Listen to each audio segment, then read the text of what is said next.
제가 박사과정 연구원으로 일하던 연구소의 당시 소장님이셨던 게하르트 에틀 교수님은 2007년도에 노벨 화학상을 수상하셨습니다. 화학과의 경우에도 학부를 졸업하고 대기업에 취업을 하는 경우가 많습니다.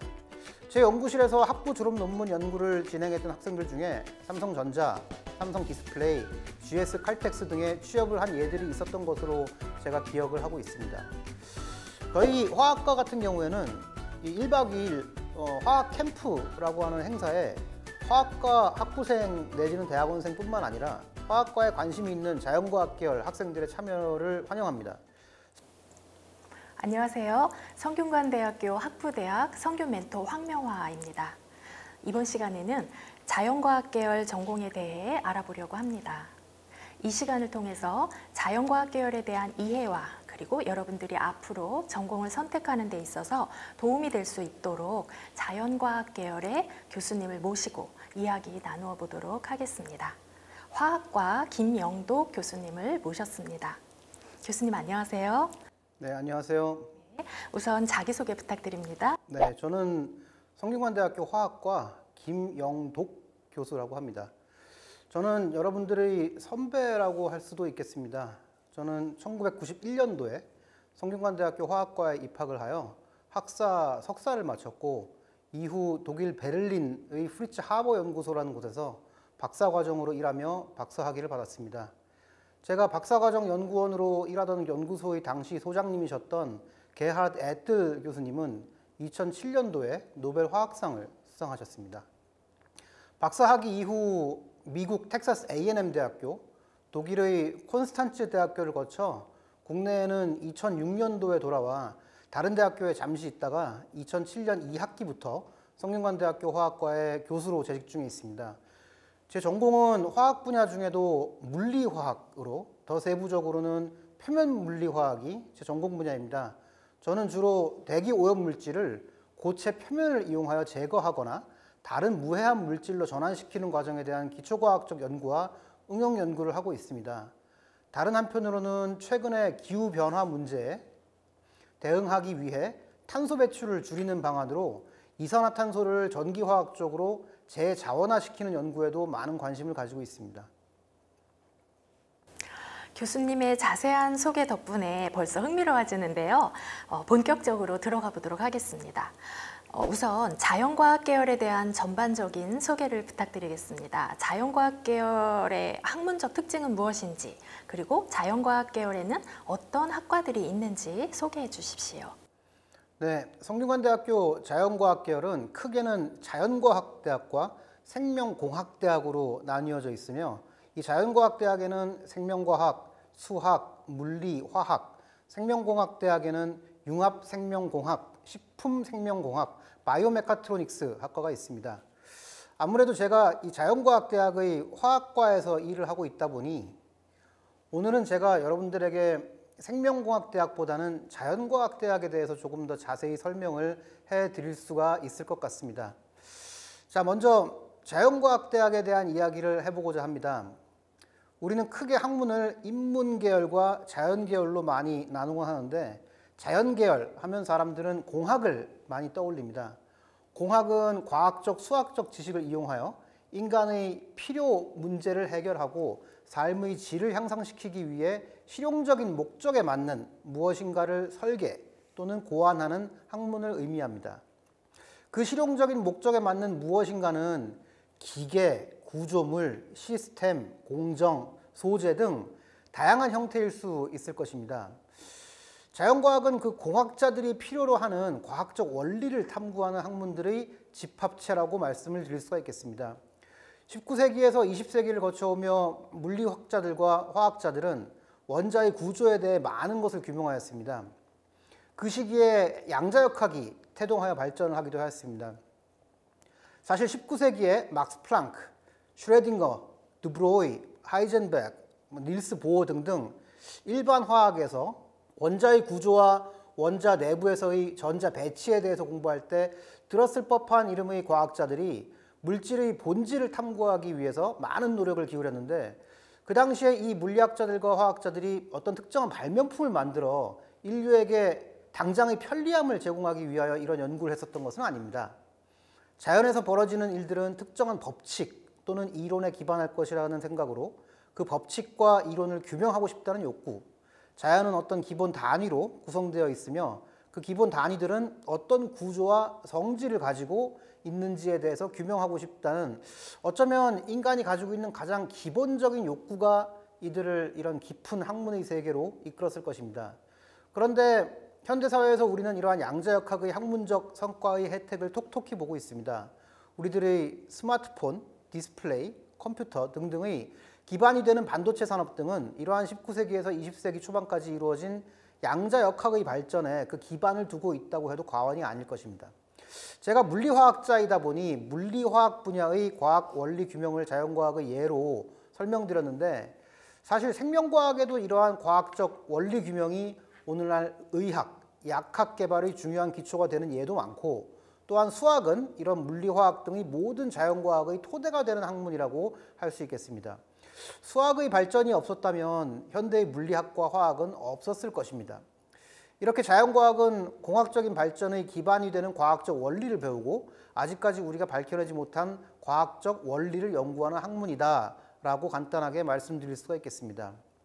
앞에서 말씀드렸듯이 성균관대학교의 자연과학 계열은 지금까지 설명드린 자연과학대학의 생명과학, 수학, 물리, 화학 이외에도 생명공학대학의 식품생명공학과 바이오메카트로닉스학과 융합생명공학과가 포함되어 있습니다. 생명공학대학은 이름에서 주는 인상과 같이 순수한 기초학문이라고 볼 수 있는 자연과학대학의 학문들보다는 학교와 산업 현장의 협력 연구에 더 많은 중점을 두고 있습니다. 아마 자세한 내용은 우리 학교 생명공학대학의 홈페이지에서 보실 수 있을 것 같은데요. 생명과학이라는 기초학문과 첨단 공학기술이 접목되어 있는 학문들이 생명공학이라는 학문이라고 보실 수 있겠고요. 생명과학을 기초로 식품 생명과 관련된 공학 및 공정 전반을 다루는 식품생명공학, 바이오기술과 기계공학, 전자공학이 접합된 바이오메카트로닉스, 기초생명과학, 유전공학, 의약학, 생명정보학, 바이오 소재 등의 융복합으로 이루어진 융합생명공학이 생명공학대학에는 있습니다. 네, 정말 풍부하고 자세하게 안내해 주셨는데요. 그러면 자연과학 계열 졸업생들은 주로 어떤 분야에서 무슨 일을 하게 되나요? 제가 화학과에서 경험한 것들을 토대로 말씀을 드리겠습니다. 아마 자연과학 계열의 다른 학과들도 비슷한 사정이 아닐까 생각을 해봅니다. 많은 학부 졸업생들, 대략 반 정도는 학부를 졸업한 후에 취업을 하는 것 같습니다. 우리 성균관대학교 자연과학 캠퍼스는 학과를 막론하고 사실 취업이 잘 되는 편인 것으로 알고 있고, 화학과의 경우에도 학부를 졸업하고 대기업에 취업을 하는 경우가 많습니다. 제 연구실에서 학부 졸업 논문 연구를 진행했던 학생들 중에 삼성전자, 삼성디스플레이, GS칼텍스 등에 취업을 한 예들이 있었던 것으로 제가 기억을 하고 있습니다. 그런데 학부를 졸업하고 대기업에 취업한 경우는 이제 화학과 관련된 업무, 예를 들어 화학 관련 연구 개발을 기업에서 하는 경우는 많지는 않은 것 같습니다. 아무래도 전공을 살려 화학 관련 업무를 기업에서 하기 위해서는 최소한 석사 학위는 필요한 것 같고, 안정적으로 연구 개발 업무를 하기 위해서는 사실 박사 학위가 필요하다고 말씀을 드릴 수가 있겠습니다. 화학과에서 석사 학위를 취득한 후 전자, 디스플레이, 화학 등등의 분야에 있는 대기업에 취업을 많이 하곤 합니다. 박사 학위까지 취득하고 난 후에도 대기업에 취업을 하기도 합니다. 다만 박사 학위까지 취득을 하게 되면은 저처럼 대학에서 학생들을 가르치는 교수가 될 수도 있고 정부 출연 연구소의 연구원이 되는 경우들도 많이 있습니다. 자연과학이 공학보다는 과학적 원리를 탐구하는 기초과학이라고 앞에서 소개를 드리긴 했습니다만은, 요즘은 자연과학과 공학의 경계선을 명확히 가르기가 쉽지 않을 만큼 다양한 학문들의 융복합 분야, 즉 학제간 분야들이 더욱 중요해지고 있습니다. 그래서 자연과학대학에서 공부를 한다고 해도 과학적 원리에 중점을 두긴 하지만 거기에 그치지 않고 그 과학적 원리가 기반이 되는 응용 분야들에 대해서 배우기도 합니다. 저도 양자역학, 연력학 등의 물리화학 강의를 학부에서 하고 있지만 대기 정화, 탄소 배출 저감 등과 관련된 응용 분야의 강의나 연구도 진행하고 있으니까요. 간혹 기업은 공학적 경험이 부족하더라도 과학적 원리를 잘 이해하는 인재를 더 선호하는 경우도 있습니다. 무조건 시행착오에 기반하여 더 실용적인 결과물을 만들기보다 예를 들어 어떤 소재가 어떤 실용적인 기능을 발휘하는지를 발견했다면 그런 기능성을 발견했다는 것에 만족하지 않고 그 원인을 기초과학적으로 이해하는 것이 다음 연구 개발로 확장하는 데에는 필수적이기 때문에 기업에서도 과학적 원리를 규명하는 교육을 받은 자연과학대학의 졸업생들을 선호하기도 합니다. 그래서 화학과를 졸업한 학생들이 화학회사 이외에도 전자, 디스플레이, 반도체, 에너지, 바이오 분야의 기업에도 많이 취업이 되는 것 같습니다. 교수님께서 생각하시기에 이러한 분야들 외에 미래에 자연과학 계열 학생들이 도전할 수 있는 새로운 학문이나 직업 분야가 있다면 무엇일까요? 앞에서 언급한 것처럼 자연과학 계열을 졸업한 후 다양한 대기업에 취업하는 것, 대학원에 진학한 후 석사 학위를 취득하고 대기업에 취업하는 것, 또는 박사 학위까지 취득한 후 대기업에 취업하거나 아니면 교수 또는 연구원이 되는 것이 우리가 흔히 생각할 수 있는 자연과학 계열 졸업생의 진로일 것으로 생각할 수 있겠는데요. 제 개인적인 생각이긴 합니다만 아마도 일반 대중에게 과학을 조금 더 쉽게 설명하고 친숙하게 해주는 역할을 하는 직업, 초등학교나 중고등학교 학생들에게도 다양하고 빠른 과학의 발전에 대해 그때그때 안내를 잘해줄 수 있는 전문가들이 미래에는 더 많이 필요해지지 않을까, 그런 생각이 듭니다. 사실 최근에 스마트폰, 사물인터넷, 인공지능의 발전 등 과학과 공학은 정말 빠른 속도로 발전하고 있고 사람들은 사실 그 빠른 과학의 발전 속도를 따라잡기를 버거워하곤 합니다. 사실 인공지능의 발전으로 자연과학 분야에서도 기존에는 하기 힘들었던 연구들이 훨씬 더 빠른 속도로 진행이 되고 있기도 합니다. 과학을 직업으로 하지 않는 일반 대중이나 학생들의 경우에도 이러한 과학의 발전을 더 잘 이해할 수 있도록 사회에 대한 더 넓은 시야를 가지게 되고 편리한 삶을 누릴 수가 있는데 이 빠른 과학의 발전을 계속 따라가기가 쉽지가 않습니다. 특히 사람이 노화가 되면 될수록 더 그렇겠죠. 이러한 빠른 과학의 발전을 학생들이나 대중이 좀 더 쉽게 이해할 수 있도록 도와주는 그러한 선생님이 더 많이 필요해지지 않을까, 저는 그런 생각을 해봅니다. 기존의 학교 선생님들도 계속 과학의 발전을 따라가기 위해 공부를 계속 하셔야 할 것이고 그러면 그런 학교 선생님들을 가르치는 과학 선생님이 필요하겠죠.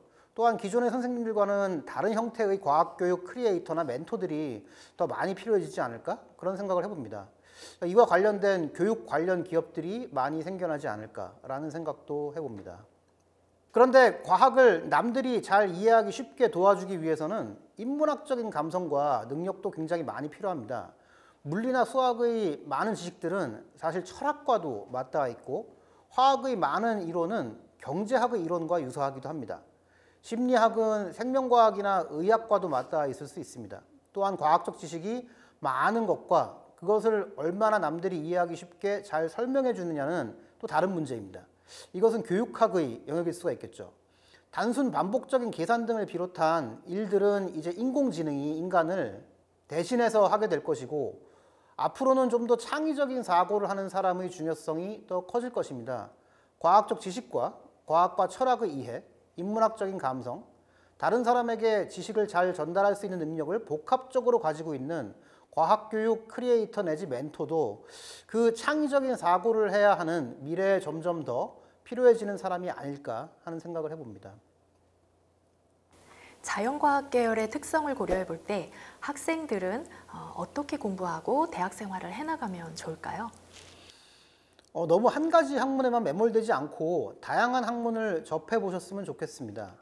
특히 앞에서도 말씀드렸듯이 자연과학과 인문과학의 경계를 넘어 많은 분야와 접해보셨으면 좋겠습니다. 그리고 저는 자연과학 계열뿐만 아니라 모든 대학생들이 다른 사람들과 팀으로 어떤 작업을 수행하고 서로 연대하면서 성취감을 느끼는 경험을 꼭 해보셨으면 좋겠습니다. 사실 우리는 많은 경쟁을 하지만 그렇다고 살아가면서 서로 경쟁만 하는 것은 아닙니다. 사람은 다른 사람과 연대함으로써 가장 큰 행복감을 느낀다고 하고 그런 행복감을 학문을 접하는 과정에서도 느껴보셨으면 좋겠습니다. 스터디 동아리 활동 등에서 그런 행복감을 느끼실 수 있을 것 같습니다. 사실 어떤 개념을 내가 이해하기 어려울 때 남에게 설명을 하며 이해시키려고 노력하는 과정에서 내가 그 개념을 완벽하게 깨우치고 다시는 잊지 않게 되는 경우가 많습니다.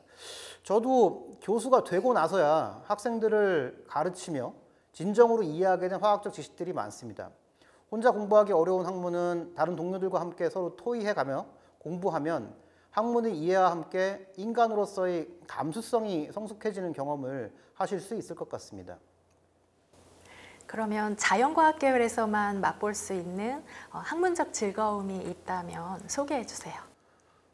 저는 이해하기 어려운 과학적 원리를 때로는 동료들과 함께 토의해 가며 학문을 이해해 나가는 데에서 오는 즐거움이 꽤 크다고 생각을 합니다. 사실 예를 들어서 제가 일하고 있는 화학과에 진입한 학생들 중에는 수학이 너무 많이 나오는 학문을 싫어하는 경우가 있습니다. 제가 공부하는 또 강의하는 물리화학에는 수학이 굉장히 많이 나옵니다.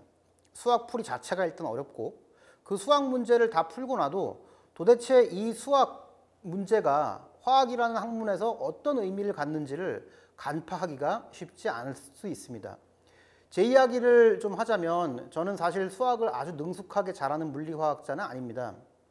하지만 물리화학, 특히 양자화학이라는 학문에서 기술하는 수식의 의미를 좀 더 일반적인 언어를 사용하여 학생들에게 설명하기를 즐겨하는 강의자입니다. 교수의 강의를 들으며 또는 동료들과 함께 토의하며 내가 잘 이해하지 못했던 과학적 원리 또는 이론을 이해해 나가는 과정은 사실 자연과학 분야에서만 누려볼 수 있는 즐거움이라고 말씀드릴 수가 있겠습니다.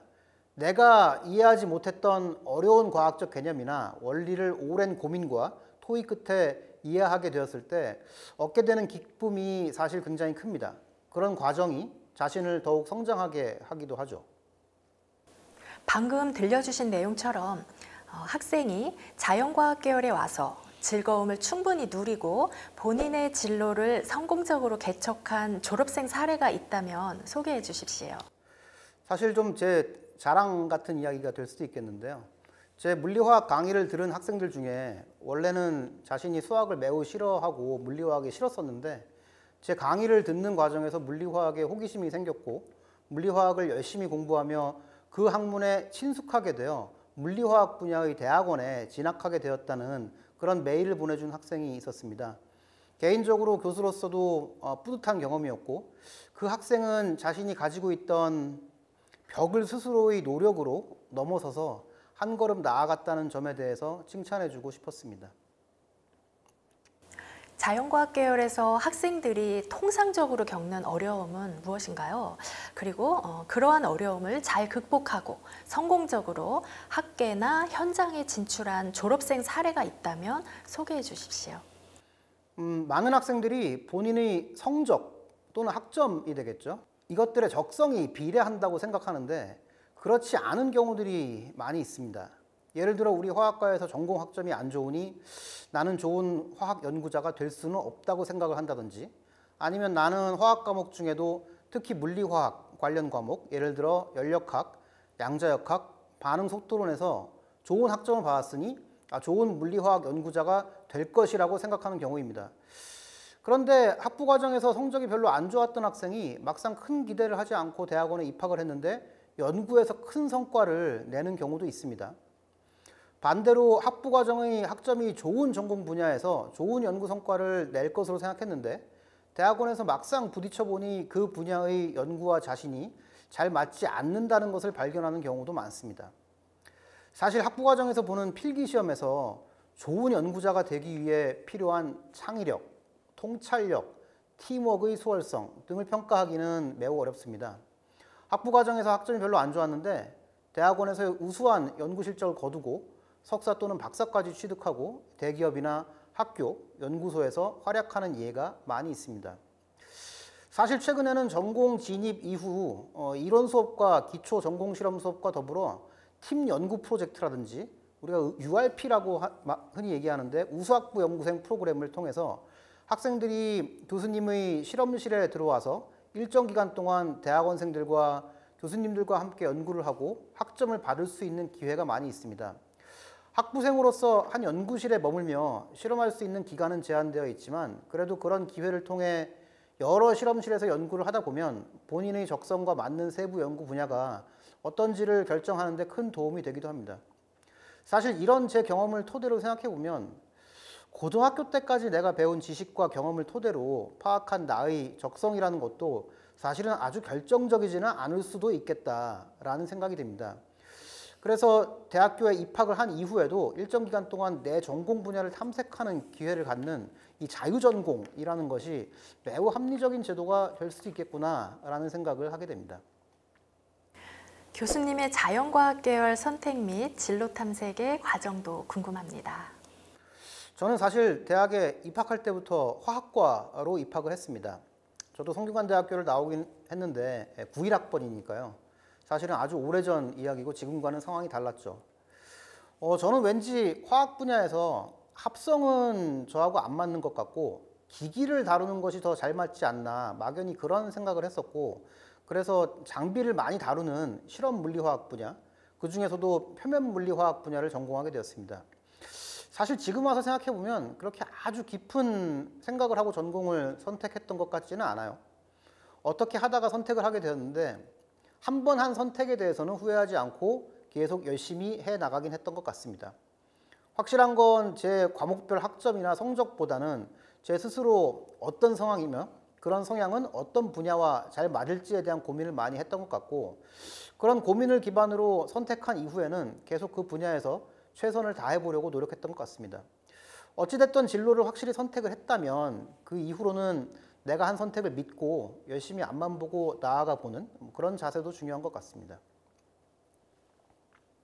자연과학 계열에 설치된 전공들을 탐색하기에 가장 적합한 교양기초 교과목을 추천해 주시기 바랍니다. 그리고 계열 내 학과들에 관한 세부 정보는 어떻게 탐색하는 것이 효과적일지도 말씀 부탁드립니다. 사실 자연과학 계열의 경우 일반 화학, 일반 물리학, 미적분학, 일반 생명과학 등의 각 학문 내지는 학과의 기반이 되는 기초 강의를 1학년 때 들어보시면 그 중에서 본인의 적성과 가장 잘 맞는 분야가 어떤 것인지를 1차적으로는 가늠해 보실 수가 있을 것 같습니다. 이러한 이론 수업만을 가지고 본인의 적성을 파악하는 것이 쉽지는 않을 수가 있는데요. 그래서 최근에 자연과학대학에서는 자연과학대학의 각 학문을 짧게 소개하는 강의가 개설될 예정으로 있어 그런 과목이 아마 자연과학 전반에 대한 시야를 확보하는 데 도움이 될 것으로 생각이 됩니다. 실험 과목도 수강해 보시기를 추천을 드립니다. 저희 화학과 같은 경우에는 1박 2일 화학 캠프라고 하는 행사에 화학과 학부생 내지는 대학원생뿐만 아니라 화학과에 관심이 있는 자연과학 계열 학생들의 참여를 환영합니다. 사실 이미 경험을 한 선배들과의 대화만큼 좋은 간접 경험이 없어서 이런 행사에 적극적으로 참여해 보시기를 권해드립니다. 또 화학과 학생의 인스타그램에는 학기 초에 전공 강의에 대해 학생들이 알기 쉽게 간단한 소개로 자료를 올려놓기도 합니다. 자연과학 계열의 대부분의 학과의 사정이 비슷한 것으로 알고 있습니다. 대계열 신입생 중에는 전공이나 취업과 직접적인 연관성이 없어 보이는 교양 과목 수강에 대해서 학습 동기를 찾지 못하겠다고 호소하는 경우가 있습니다. 교수님께서 생각하시기에 다양한 교양 기초 교과목의 수강이 전문인으로서의 미래를 준비하는 학생들에게 어떤 효용성이 있다고 보시는지 말씀 부탁드립니다. 앞에서 제가 설명드렸듯이 과학은 인문학 등과 많이 맞닿아 있습니다. 물리나 물리화학은 철학과 맞닿아 있습니다. 양자역학의 물질의 이중성, 파동성과 입자성 등에 대해 고찰을 하다 보면 이것이 단순한 과학기술의 문제가 아니라 철학의 문제이기도 하다는 것을 인지하게 됩니다. 이 굉장히 유명한 화학자로 알려진 하이젠베르크가 쓴 불확정성의 원리라는 책을 읽다 보면 이것이 과학책인지 철학책인지 헷갈릴 정도입니다. 말씀드린 바와 같이 심리학과 의학, 생명과학이 서로 깊은 관련성이 있다고 할 수 있겠습니다. 그러니 과학자에게도 과학의 깊은 이해를 위해서 인문학적 소양은 필요하다는 생각을 저는 합니다. 게다가 좋은 과학자는 자신의 생각을 과학을 잘 모르는 대중에게도 잘 전달할 줄 알아야 합니다. 과학자들끼리 모여있는 고립된 섬에 갇혀 사는 것이 아니라 과학자들도 이 사회 안에서 사람들과 호흡하며 살아갑니다. 단순히 좋은 과학자가 아니라 좋은 사회의 일원으로서 과학을 더욱 사회적으로 의미 있게 하기 위한 능력을 가지려면 과학적 지식뿐만 아니라 인문학적인 감수성도 키워야 하고 그러기 위해서는 폭넓은 지식이 필요합니다. 개인적으로 저는 과학적 통찰력이 뛰어나고 일반인들이 듣기에 과학에 대해서 설명을 조리 있게 또 재미있게 할 수 있는 능력을 가진 사람이 되고 싶었고 아직도 많이 부족하다고 느껴서 그런 사람이 되기 위해 더 노력하고 있습니다. 그런 사람에게 아주 밝은 미래가 열려 있는 사회이며 그런 사람들이 더 각광받게 될 것이라고 저는 확신합니다. 말을 조리 있고 재미있게 하려면 전공 관련 지식 말고 다양한 책들도 많이 읽고 친구도 많이 사귀고 놀기도 잘 노는 사람이 되어야 할 것 같습니다. 많은 신입생이 자신의 전공을 살려서 해당 분야 전문가로서의 진로를 꿈꾸고 있습니다. 자연과학 계열의 학문적 특성을 고려해 볼 때 어떻게 공부하고 무엇을 준비해야 학생들이 꿈을 실현할 수 있을까요? 사실 자기 전공 분야를 살려서 해당 분야의 전문가가 되고자 한다면 대학원 진학을 염두에 두실 것을 당부드립니다. 물론 예를 들어 화학과 학부를 졸업했다고 해서 화학과 대학원에만 들어올 수 있는 것은 아니고 화학과 학부를 졸업하고 화학공학이나 신소재 등의 공대 대학원에 진학을 할 수도 있고 요즘 많이 생기는 디스플레이학과, 반도체학과 등에도 진학을 하실 수가 있습니다. 물리과를 졸업해도 비슷합니다.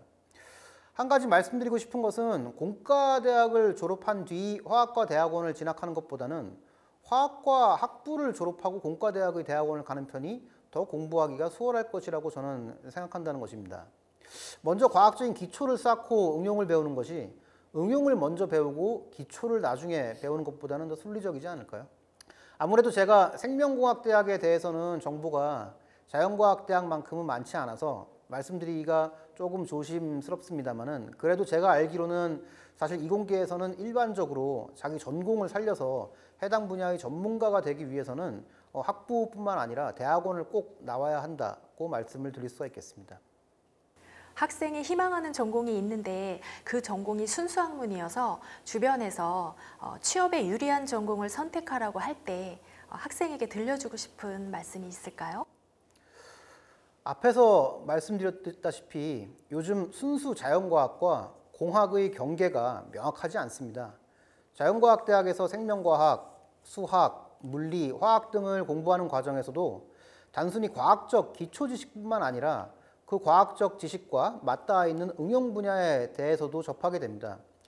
화학을 전공하여 물리화학을 가르치는 저의 연구실에서도 많은 산업체와의 공동 연구들이 진행되고 저와 함께 연구하며 석사학위를 취득한 학생들은 대기업에 취업이 잘 되는 편입니다.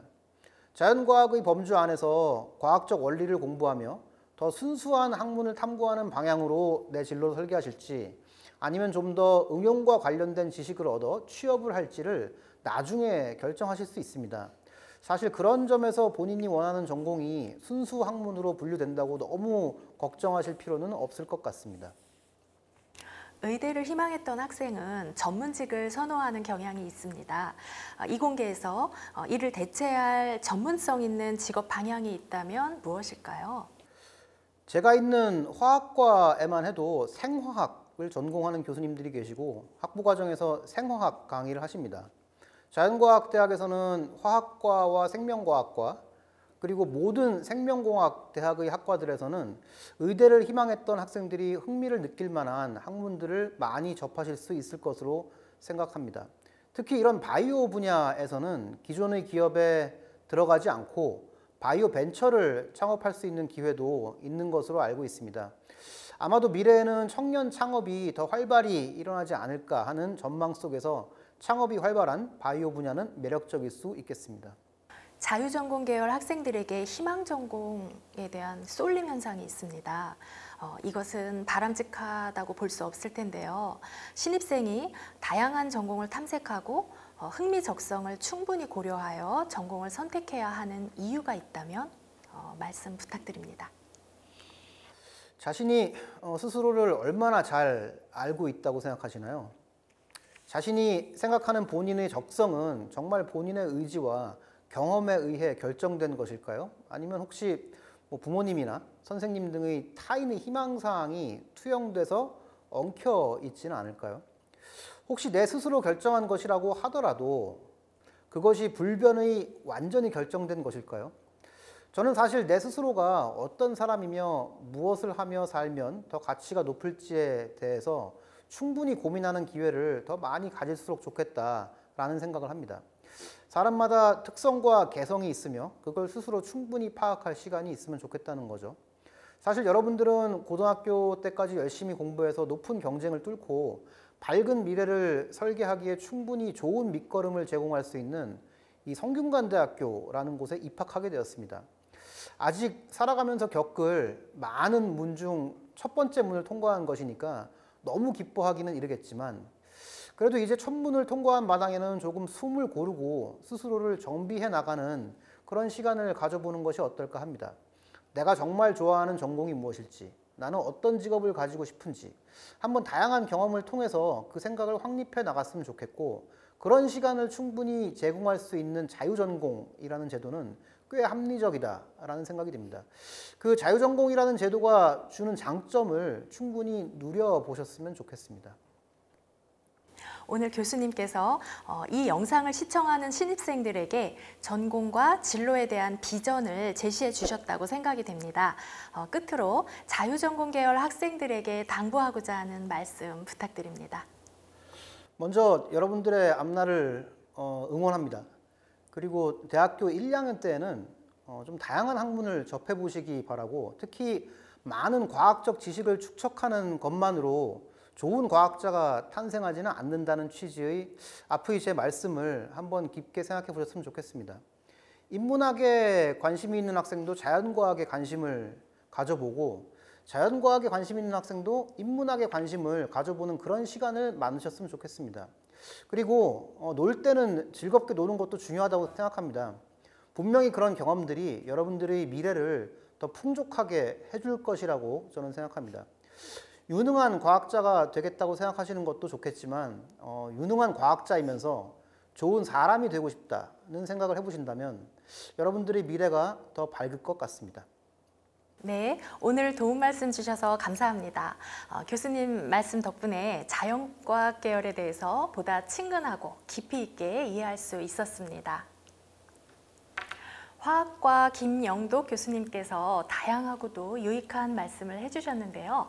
오늘 시간을 통해 여러분들이 자신에게 맞는 전공 선택과 진로를 탐색하는 데 조금이나마 도움이 되었기를 바랍니다. 감사합니다.